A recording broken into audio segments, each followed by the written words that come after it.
perdón, linfático. Aumenta el drenaje linfático de estos pacientes. Y los pacientes pueden no tener congestión tanto en la auscultación como en la radiografía de tórax. Díganle a la doctora Fernández que la volví a llamar, ¿no? Ya se fue. Bueno, el problema de ustedes. Es una pena, pero no reaccionan, ¿no?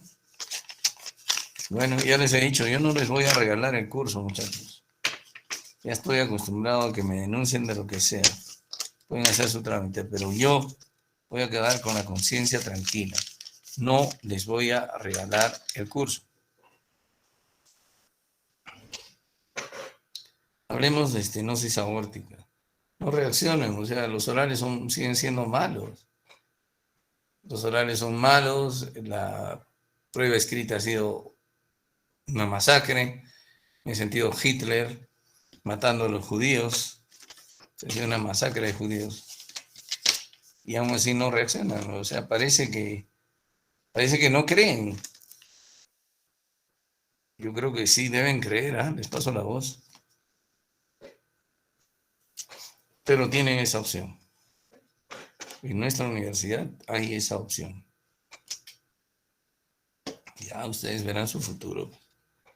Muy bien.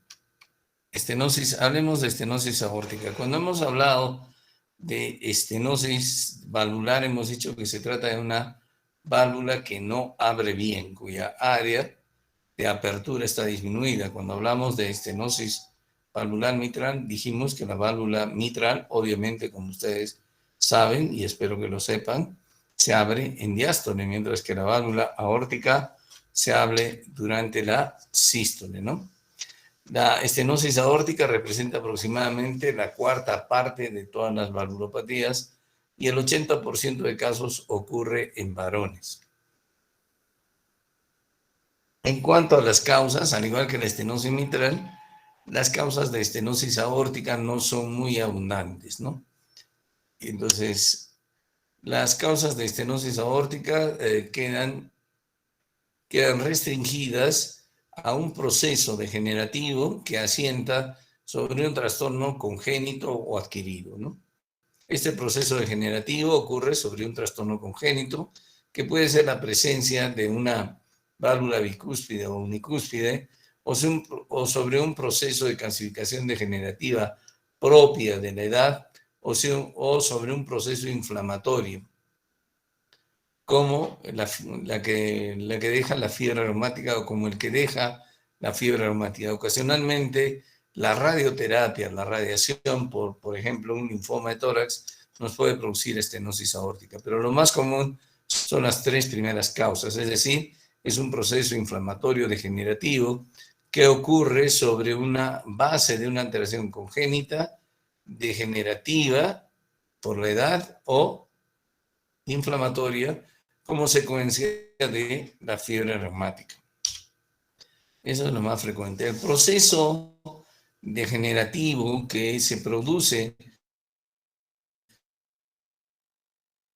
sobre esta, ya sea una calcificación degenerativa por la edad o ya sea por un trastorno congénito como la presencia de una válvula bicúspide o unicúspide, el proceso que hace que la válvula evolucione hacia una estenosis aórtica no es un proceso para nada pasivo. Es un proceso que se parece mucho al proceso de la aterosclerosis, donde intervienen casi todas los elementos que favorecen la aterosclerosis, como por ejemplo el LDL colesterol oxidado, como por ejemplo la presencia abundante de citoquinas como interleuquina 1, es decir, factores de inflamación, factores inflamatorios, acúmulo de células proinflamatorias también, linfocitos T, y una serie y un exceso de señalización para la producción de una serie de citoquinas y moléculas que producen todo el fenómeno inflamatorio. Muy parecido al fenómeno que se produce en la aterosclerosis. Eventualmente, todo este fenómeno inflamatorio muy parecido ante la aterosclerosis, con presencia de LDL oxidada, con presencia de leucocitos, linfocitos T, células plasmáticas, gran señalización y producción de innumerables citoquinas, etcétera, eventualmente hacen que los fibroblastos, todo este proceso inflamatorio, hace que los fibroblastos se transformen en osteoblastos. Y estos osteoblastos comienzan a favorecer la producción de hidroxiapatita de calcio, ¿no es cierto?, que son los minerales que forman la matriz ósea. Y esto promueve la calcificación de la válvula. Entonces, como les digo, no es un proceso para nada pasivo, el proceso degenerativo y de calcificación, sino en el que intervienen citoquinas, la infiltración de LDL, la infiltración de células inflamatorias, la señalización y producción de una serie de sustancias que hacen que con el tiempo los fibroblastos o los miofibroblastos cambien su expresión fenotípica a osteoblastos, y estos osteoblastos comienzan a favorecer la producción y el depósito de proteínas propias del hueso como hidroxiapatita de calcio, y esto favorece la calcificación de las valvas de la válvula aórtica.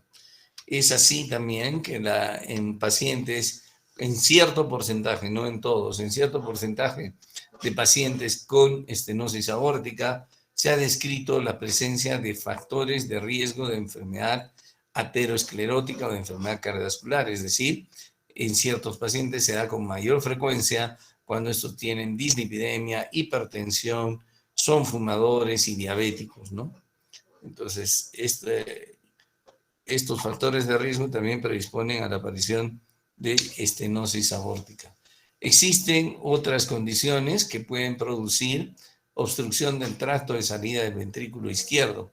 Dentro de estas están la cardiomiopatía hipertrófica, que produce una obstrucción dinámica del tracto de salida del ventrículo izquierdo por el desplazamiento de la valva septal de la mitral hacia el septum interventricular, que se encuentra engrosado durante la sístole. Este movimiento se conoce como SAM, por sus siglas en inglés, Systolic Anterior Motion, ¿no?, o movimiento sistólico anterior de la valva septal de la mitral durante la sístole, y esto produce una obstrucción dinámica del tracto de salida del ventrículo izquierdo en los pacientes que tienen cardiomiopatía hipertrófica. Otra es la presencia de una estrechez de la aorta o la presencia de una membrana supravalvular que se encuentra por encima de la válvula aórtica, que puede ser bicúspide o puede ser normal, pero esta membrana se encuentra, o hay una estrechez, con una especie de coartación de la aorta, pero no en el sitio habitual, y se produce estrechez u obstrucción supravalvular. Pero también puede existir una membrana infravalvular, entonces hablamos de estenosis supra o infravalvular, pero esta es de naturaleza congénita. Son malformaciones cardíacas de tipo congénito, ¿no? Entonces, de esto es de lo que estamos hablando. Este es un ejemplo de válvula aórtica bicúspide, y esta suele ser la repercusión de la estenosis aórtica sobre la cavidad ventricular, una gran hipertrofia ventricular izquierda. Entonces, hablemos de la fisiopatología de la estenosis aórtica. Cuando se produce estenosis aórtica, obviamente se produce un incremento de la postcarga. Se produce la aparición de una diferencia de presiones entre la aorta y el ventrículo izquierdo, es decir, una gradiente de presión sistólica entre la aorta y el ventrículo izquierdo, con perjuicio, obviamente, del ventrículo izquierdo. Con perjuicio del ventrículo izquierdo. Entonces, hay un incremento de la poscarga del ventrículo izquierdo. Cuando en forma aguda se produce obstrucción del ventrículo izquierdo, por ejemplo, en forma aguda se pinza experimentalmente la aorta y se produce obstrucción del ventrículo izquierdo, el ventrículo izquierdo reacciona con dilatación y colapso. Es decir, en otras palabras, el ventrículo izquierdo no soporta la obstrucción aguda de la aorta. Responde con dilatación y colapso. Esos son casos muy serios. En cambio, la estenosis aórtica aún severa puede estar presente desde el nacimiento. Se produce un incremento de la poscarga, una aparición de una diferencia de presiones entre aorta y ventrículo izquierdo en presencia de ventrículo izquierdo, y el ventrículo izquierdo responde a este incremento de la poscarga con hipertrofia ventricular, ¿no? Con hipertrofia ventricular. Muy bien, ahora bien, la hipertrofia ventricular le permite al ventrículo izquierdo mantener el gasto cardíaco por mucho tiempo. Y esta hipertrofia ventricular se produce no solamente por efecto mecánico, es decir, por efecto de la obstrucción, el ventrículo izquierdo se engrosa y se produce hipertrofia, sino también se produce por un efecto físico, de acuerdo a la ley de Laplace. ¿Qué dice la ley de Laplace? Dice que la tensión de la pared es directamente proporcional a la presión por el radio e inversamente al grosor de la pared.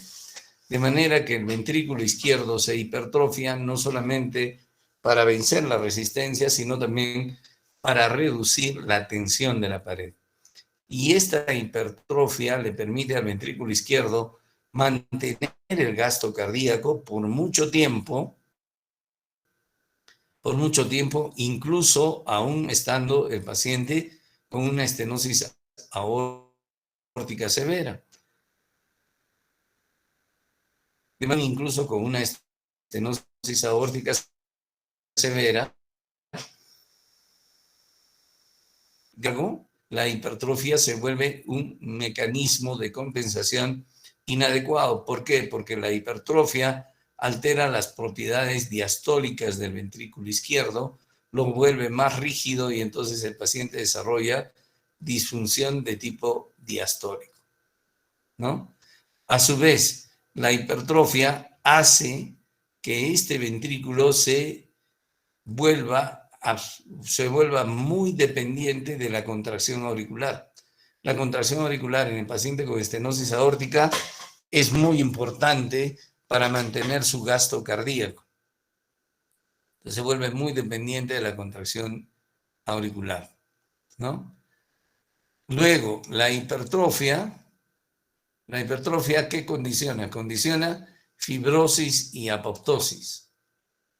Entonces, por un lado, inicialmente tenemos disfunción de tipo diastólico.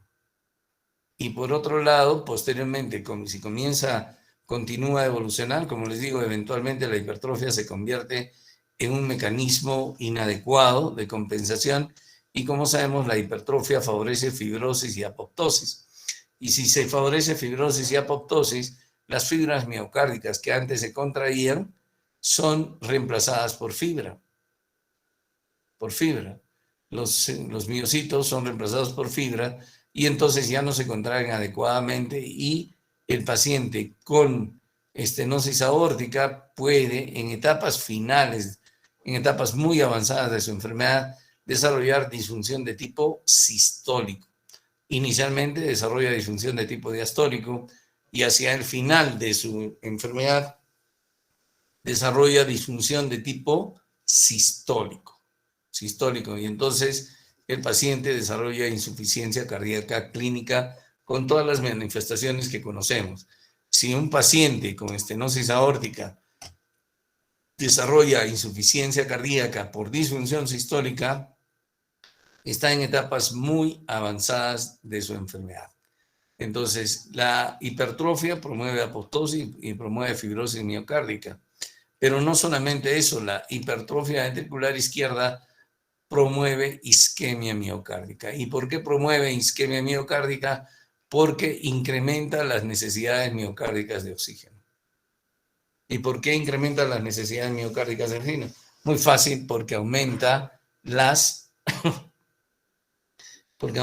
el número de fibras miocárdicas debido a la hipertrofia. Entonces, la hipertrofia, al aumentar el número de fibras, incrementa las necesidades miocárdicas de oxígeno y promueve isquemia miocárdica. Por otro lado, la perfusión coronaria también está reducida debido a que debido a que ustedes saben que el ventrículo del corazón se irriga fundamentalmente en diástole, ¿no? Durante la diástole incluso se conserva cierto grado de presión sobre la circulación coronaria en los pacientes con estenosis aórtica debido a la hipertrofia. Hay compresión de las arterias intramiocárdicas y entonces se produce un flujo coronario disminuido que favorece isquemia. Ahora, la isquemia miocárdica, entonces, al igual que la hipertrofia, favorece la pérdida de miocitos y también la progresión hacia insuficiencia cardíaca. Por otro lado, también es común que la estenosis aórtica esté asociada a enfermedad arterial coronaria. Esto especialmente en los pacientes mayores de 65 años. De modo que el paciente con estenosis aórtica puede hacer isquemia miocárdica por incremento en las necesidades miocárdicas de oxígeno, por una reducción de la perfusión coronaria y también porque tenga asociada enfermedad coronaria. Todo esto promueve también pérdida de miocitos, reducción de la reserva cardíaca y el paciente desarrolla isquemia miocárdica, reducción de la reserva coronaria, del flujo coronario, y el paciente desarrolla isquemia y eso también favorece insuficiencia cardíaca. En cuanto al gasto cardíaco, el gasto cardíaco se conserva normal en etapas iniciales, pero durante el esfuerzo el gasto cardíaco suele caer. En cuanto a respecto de las manifestaciones clínicas, la estenosis aórtica tiene cuatro manifestaciones clínicas fundamentales. La primera es la disnea. La disnea, que puede ser progresiva, que al inicio se debe fundamentalmente a la disfunción de tipo diastólico, ¿no? Fundamentalmente a la disfunción de tipo diastólico, a la disfunción diastólica que aumenta las presiones de llenado y con eso favorece congestión pulmonar. Pero posteriormente, en etapas avanzadas, puede verse a la disfunción sistólica y ser manifestación de una insuficiencia cardíaca con fracción de eyección reducida. La disnea suele ser progresiva, es la disnea. La otra manifestación es la angina de pecho. La angina, que es una angina de esfuerzo, de características similares, por no decir iguales, a la angina que provoca la aterosclerosis coronaria. La angina, en este caso, es producida por el incremento de las necesidades miocárdicas de oxígeno, ¿no? Por lo que hemos mencionado, por una compresión de las arterias intramiocárdicas durante la diástole, por la hipertrofia ventricular izquierda y ocasionalmente por la asociación con enfermedad coronaria concomitante.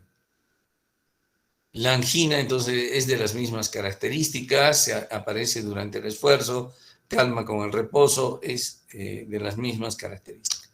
Y el síncope de esfuerzo. El síncope de esfuerzo, cuyo mecanismo fisiopatológico no se conoce muy bien, se supone que se produce por vasodilatación periférica en presencia de un gasto cardíaco fijo o bajo, se puede producir por arritmia o por ambos, por ambos casos, ¿no es cierto? Por ambos mecanismos. El síncope en reposo en un paciente con estenosis aórtica, generalmente tenemos que asumir que es muy probable que sea debido a arritmia ventricular.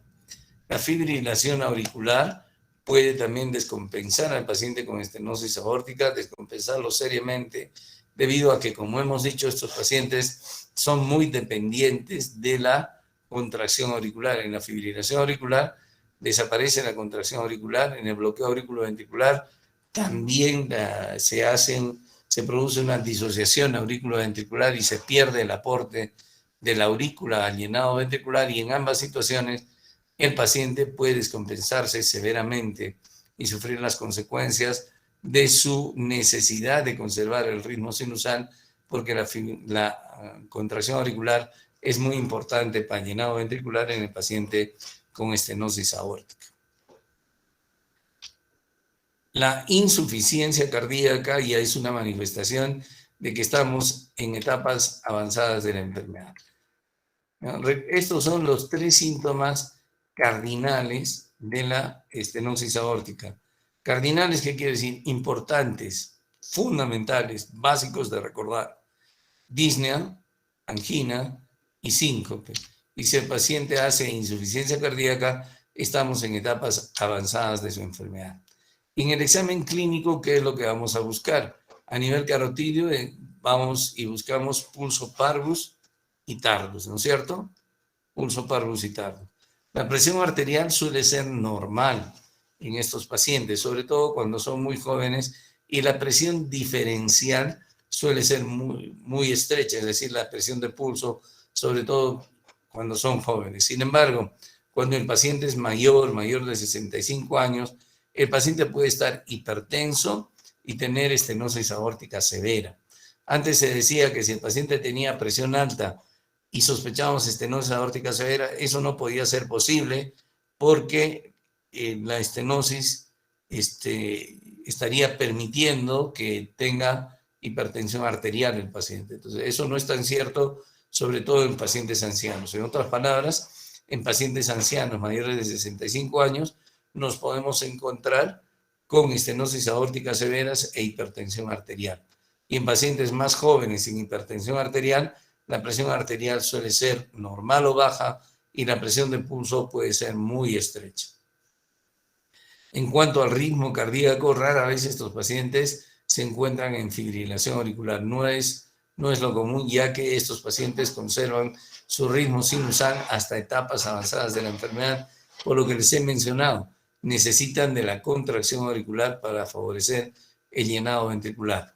La presencia de fibrilación auricular o de bloqueo auriculoventricular los puede descompensar seriamente. Si palpamos el choque de punta puede estar en el sitio que le corresponde, en el quinto espacio intercostal izquierdo, línea medio clavicular, ¿cierto? O puede estar ligeramente desplazado. Lo que sí vamos a encontrar es un impulso ventricular izquierdo sostenido. Y a veces podemos palpar un tril a nivel de la fosa supraesternal o a nivel de las carótidas, especialmente a nivel de la carótida izquierda, especialmente a ese nivel. Si auscultamos al paciente, lo que vamos a auscultar es un primer ruido normal y luego un soplo mesosistólico, ¿no? Mesosistólico porque la intensidad del soplo es mayor hacia mitad de la sístole. Eso correlaciona con la presencia de diferencia de presiones entre la aorta y el ventrículo izquierdo. Esta es la curva de presión de la aorta y esta es la curva de presión del ventrículo izquierdo. Y la zona sombreada corresponde a la gradiente o a la diferencia de presiones entre aorta y ventrículo izquierdo, que obviamente perjudica la función del ventrículo izquierdo, ¿no?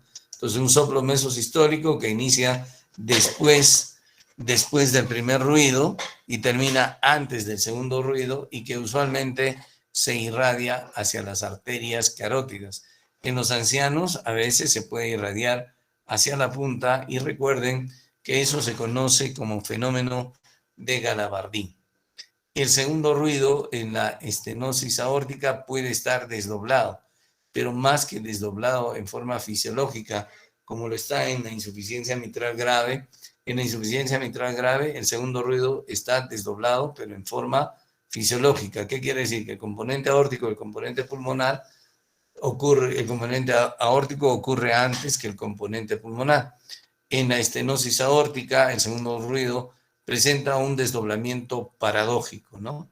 ¿Por qué? Sobre todo en la estenosis aórtica severa. ¿Por qué el desdoblamiento paradójico? Debido al hecho de que la sangre tarda más tiempo en ser expulsada del ventrículo izquierdo. Y este tiempo puede ser tan prolongado que primero se cierre la pulmonar o se vacíe el ventrículo derecho con el consiguiente cierre de la arteria pulmonar y después recién termina de vaciarse el ventrículo izquierdo con el consiguiente cierre de la válvula aórtica. Entonces, un signo de estenosis aórtica severa vendría a ser un segundo ruido desdoblado paradójico, ¿no? O un desdoblamiento paradójico del segundo ruido. También podemos auscultar un cuarto ruido debido a la presencia de hipertrofia, lo que nos dice que el paciente tiene disfunción de tipo diastólico. Si auscultamos tercer ruido y ya el ventrículo izquierdo está dilatado, asumimos que el paciente está en etapas avanzadas de su enfermedad. En cuanto a los exámenes auxiliares, el electrocardiograma puede mostrar hipertrofia ventricular izquierda, como ustedes lo ven aquí, ¿no es cierto? Puede mostrar hipertrofia ventricular izquierda con evidencia de sobrecarga ventricular, ensanchamiento del QRS, ondas T negativas, o puede ser un electro absolutamente normal y tener una estenosis aórtica severa, ¿no?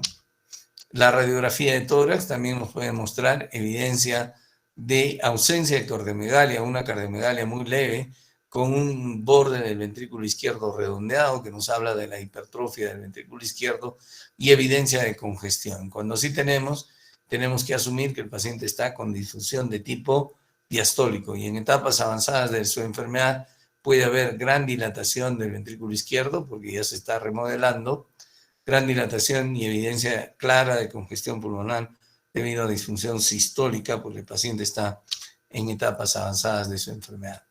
Ocasionalmente también podemos ver en la radiografía de tórax frontal una dilatación de la aorta postestenótica, dilatación postestenótica de la arteria aorta, ¿no? Ocasionalmente podemos ver eso en el paciente con estenosis aórtica.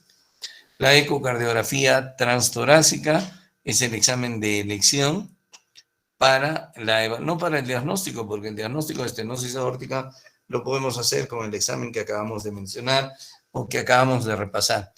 Pero entonces lo verificamos el diagnóstico con la ecocardiografía y nos dice el grado de repercusión hemodinámica que tiene la estenosis aórtica sobre el ventrículo izquierdo.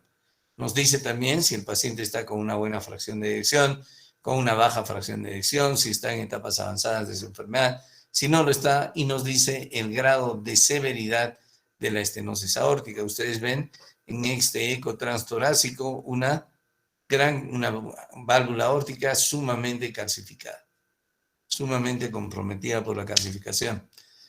En esta forma de ecocardiografía, que fue la primera forma de ecocardiografía que se inventó, la unidimensional o modo monodimensional o modo M, ustedes ven una gran hipertrofia tanto septal como de la pared posterior, lo que se ve también en el bidimensional, una cavidad pequeña e hipertrofia ventricular izquierda de ese paciente.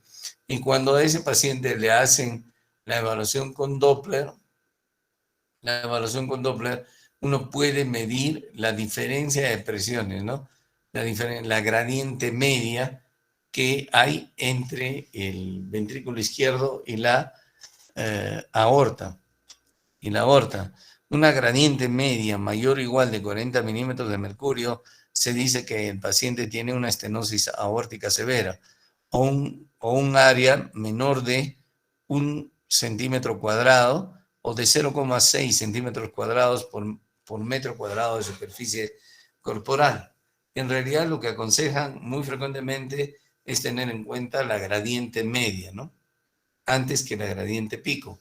Ustedes ven aquí que la gradiente pico es de 80 milímetros de mercurio y que probablemente la gradiente media sea muchísimo menor, pero mayor de 40, ¿no? Mayor de 40. Por otro lado, una gradiente media de 60 milímetros de mercurio correlaciona con una estenosis aórtica crítica. A algunos pacientes con estenosis aórtica se les puede hacer un cateterismo, especialmente a los varones mayores de 65 años. En algunos centros de referencia prefieren hacerles a los mayores de 50 también. Se les puede hacer un cateterismo de las arterias coronarias por la frecuente asociación entre estenosis aórtica y aterosclerosis coronaria, ¿no? Como hemos mencionado, es bastante frecuente la asociación. Probablemente también porque en la estenosis aórtica son prevalentes, como hemos mencionado, los factores de riesgo de enfermedad cardiovascular, hipertensión, diabetes, dislipidemia y tabaquismo. Muy bien. ¿Por qué les he dicho que la disnea, la angina, el síncope y la insuficiencia cardíaca son manifestaciones cardinales muy importantes de la estenosis aórtica por lo siguiente que vamos a ver. La historia natural está muy influenciada por los síntomas en estos pacientes, ¿no? Los pacientes se vuelven sintomáticos comúnmente entre la séptima y la octava década de la vida, es decir, entre los 60 y los 70 años se vuelven sintomáticos. En los pacientes con estenosis aórtica de origen congénito, probablemente puedan hacer síntomas o manifestaciones clínicas 1 o 2 décadas antes. Las manifestaciones clínicas que hemos mencionado son muy importantes porque correlacionan con la sobrevida del paciente. Un paciente con estenosis aórtica y angina de pecho tiene una sobrevida máximo de 3 años. Más del 50% ha fallecido a los 3 años cuando tiene angina. Cuando tiene síncope, igual. Cuando tiene disnea, solamente más del 50% ha fallecido a los 2 años. Y cuando ya está en etapas avanzadas de su enfermedad con insuficiencia cardíaca, 1 año y medio a 2 años. De modo que, ¿para qué nos sirve esto? Uno puede examinar al paciente, le parece que es una estenosis aórtica y tiene angina, tiene que saber que máximo le quedan unos 3 años a ese paciente. Máximo le quedan unos 3 años y que hay que hacer algo para poderlo ayudar. No se puede decir, oiga señor, ¿sabe qué? No hay problema, venga cada 6 meses, ¿no? No, tenemos que hacer algo si tiene angina, síncope o disnea o ya tiene insuficiencia cardíaca, porque si no, se nos va a ir. De hecho, antes de que hubiera el tratamiento, la mayoría de los pacientes que desarrollaban síntomas estaban fallecidos antes de los 4 años. La muerte súbita no es común en estos pacientes, 10 a 20% muere por muerte súbita, la mayoría de veces mueren por progresión de su enfermedad. Y el gradiente, el área valvular aórtico se reduce a razón de 0.1 centímetros por año y el gradiente suele aumentar a razón de 7 milímetros por año.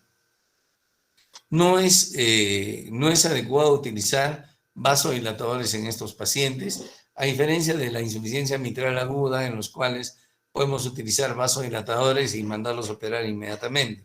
En la insuficiencia mitral crónica no se recomienda el uso de vasodilatadores a menos que sean hipertensos. Igual, en estos pacientes con estenosis aórtica, no se recomienda el uso de vasodilatadores a menos que sean hipertensos.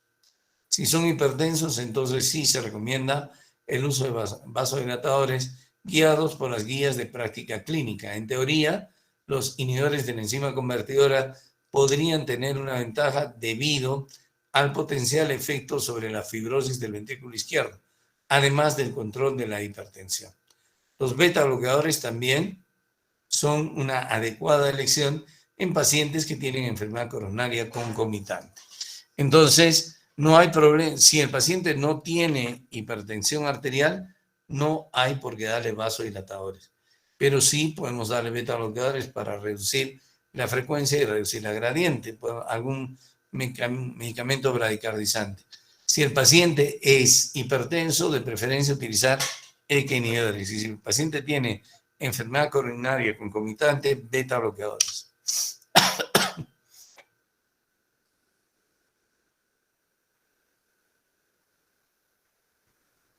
Ya.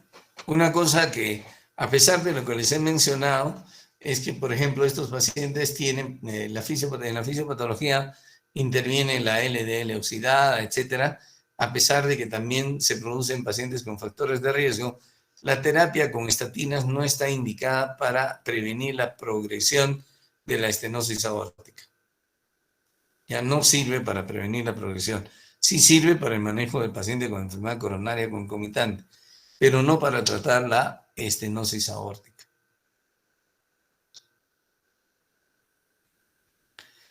¿Qué hacemos entonces con el paciente con estenosis aórtica? Otra vez cobra importancia. Si el paciente tiene síntomas y una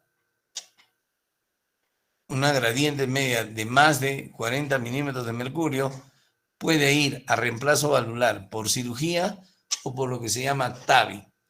TAVI es el reemplazo valvular aórtico percutáneo, que se puede hacer ahora incluso en gente joven. Entonces estemos atentos a esto. Estemos atentos a esto. Si él tiene síntomas, no hay nada que hacer, hay que hacer algo con ese paciente, ¿no? Si tiene una fracción de eyección baja, también hay que hacer algo por ese paciente. Entonces, síntomas, fracción de eyección baja, no hay nada que hacer, hay que operarlo, ¿no? Si el paciente no tiene síntomas, va a ser sometido a otra cirugía cardíaca, hay que reemplazarle la válvula. Si tiene una fracción menor de 50, hay que reemplazarle una válvula. Entonces, lo que ustedes tienen que recordar, en caso de valvulopatías, como médicos generales, por lo menos, es que si el paciente tiene una valvulopatía y tiene síntomas, ¿qué síntomas en el caso de la estenosis aórtica? Disnea, angina, síncope o ha desarrollado insuficiencia cardíaca, ¿no? ¿Qué dicen las guías? En adultos con estenosis aórtica severa o en adultos con una estenosis con un gradiente aórtico severo y síntomas de disnea, esfuerzo, insuficiencia cardíaca, angina, síncope o presíncope, ¿no? El reemplazo valvular aórtico está indicado. En pacientes asintomáticos, una fracción de eyección menor de 50, reemplazo valvular aórtico está indicado. En pacientes asintomáticos con estenosis aórtica severa que vayan a ser sometidos a otra cirugía, está indicado el reemplazo valvular aórtico. En pacientes sintomáticos con fracción de eyección reducida, también se recomienda, es decir, en el paciente que tiene insuficiencia cardíaca, se recomienda el reemplazo valvular aórtico. En pacientes sintomáticos con fracción de eyección normal, el reemplazo valvular está recomendado, ¿no es cierto? Porque es muy probable que la estenosis aórtica sea la causa de los síntomas. Es decir, los síntomas, como ven ustedes, son muy importantes parámetros para indicar el reemplazo de la válvula aórtica. ¿Qué dicen los europeos? ¿Qué dicen los europeos? Lo simplifican más aún. Estenosis aórtica. ¿Síntomas? Sí. ¿Ausencia de comorbilidades? Sí. ¿Bajo riesgo? Sí. Ya está, hay que reemplazarlo, ya sea por TAVI, es decir, reemplazo valvular percutáneo, o por cirugía.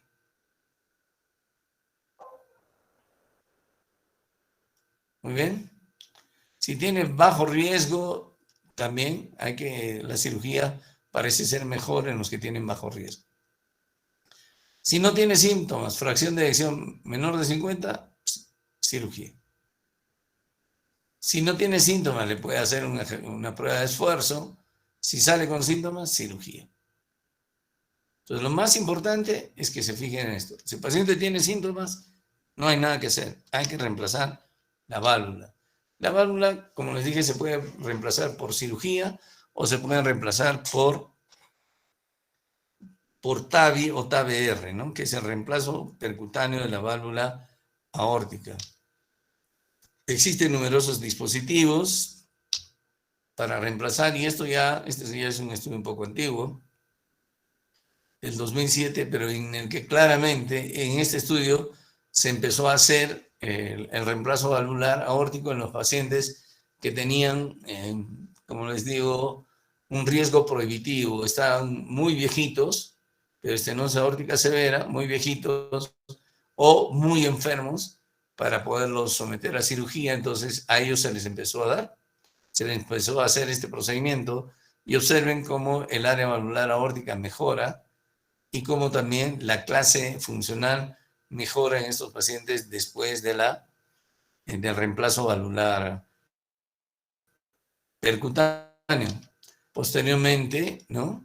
Igual, en cuanto a la terapia estándar, por ejemplo, la sobrevida en este grupo de pacientes mejora. La sobrevida por cualquier causa es menor que con la terapia estándar en ese grupo de pacientes, en los pacientes de alto riesgo, muy viejitos o muy enfermos.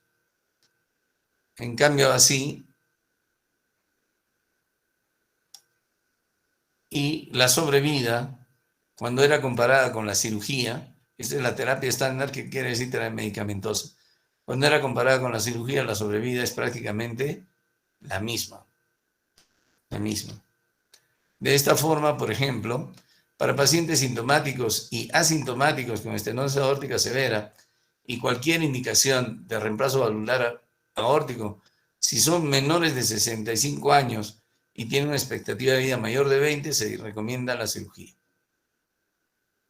Para pacientes sintomáticos con estenosis aórtica severa entre 65 y 80 y no tienen contraindicación transfemoral de TAVI, la cirugía o el TAVI transfemoral depende, y eso, la decisión se hace entre el paciente y su médico. La ventaja de la cirugía es que las prótesis que se ponen duran más, ¿no? Pero aquí uno puede preferir entre 65 y 80. Para los pacientes sintomáticos mayores de 80 años de edad o más jóvenes con una expectativa de vida de menos de 10 años, se recomienda el TAVI. Para los mayores de 80, TAVI, o los que están muy enfermos, se recomienda el TAVI. Para los pacientes que tienen una fracción de eyección menor de 50, que tienen menos de 80, se recomienda también el TAVI. Y para los pacientes asintomáticos con estenosis aórtica severa y una prueba de esfuerzo anormal y una rápida progresión, puede ser la cirugía, de preferencia al TAVI. En resumen, el TAVI en los mayores de 80 años, de preferencia. El TAVI en los muy enfermos, de preferencia. El TAVI, de preferencia, en los que tienen fracción de eyección reducida, menos de 50. Muy bien. ¿Qué dicen los europeos? Se recomienda la intervención en los pacientes sintomáticos. Ya, eso ya lo saben. La intervención en pacientes sintomáticos con bajo flujo también ya lo saben. La intervención se recomienda en asintomáticos con una fracción de eyección menor de 50. O sea, los europeos dicen lo mismo que los americanos. Otra vez, la guía de los americanos. Indicación para reemplazo valvular aórtico, una decisión compartida con el paciente y el equipo de cirugía cardíaca para ver si se le hace cirugía o TAVI. Y hemos dicho que la cirugía es de preferencia en menores de 65 años. Básicamente es en aquellos que tienen una expectativa de vida por encima de 20 años. La cirugía es mejor en ellos. Los europeos este año, o el año pasado, perdón, ¿qué dicen? Entonces, el manejo de pacientes con estenosis aórtica severa, nuevamente, miren, síntomas. Si no tiene síntomas y la fracción de eyección es menor de 50%, es activo, se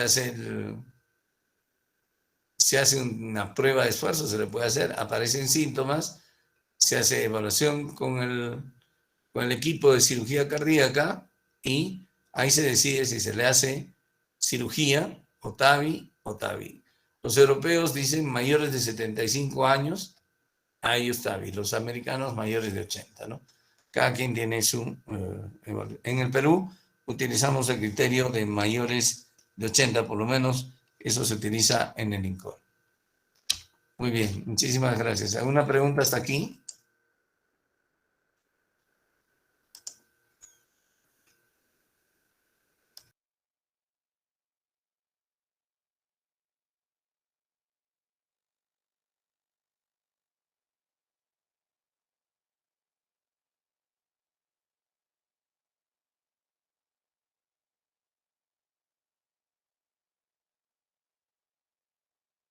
Nuevamente tengo que llamar vuestra atención, doctores, no están estudiando para los orales. O sea, ya son ustedes los que, recuerden que son ustedes los que se están formando. No es mi intención jalarlos, y si así fuera, solamente les tomaría 2 parciales.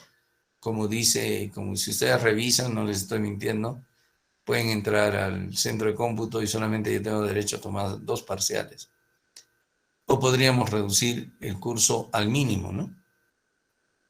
Y preguntarles si existe el corazón y no enseñarles nada de lo que está pasando anualmente o incluso dentro de meses en la cardiología. Eso depende de ustedes. Ojalá reaccionen, porque los únicos que pierden son ustedes, yo no. Ya nos vemos. Hasta mañana.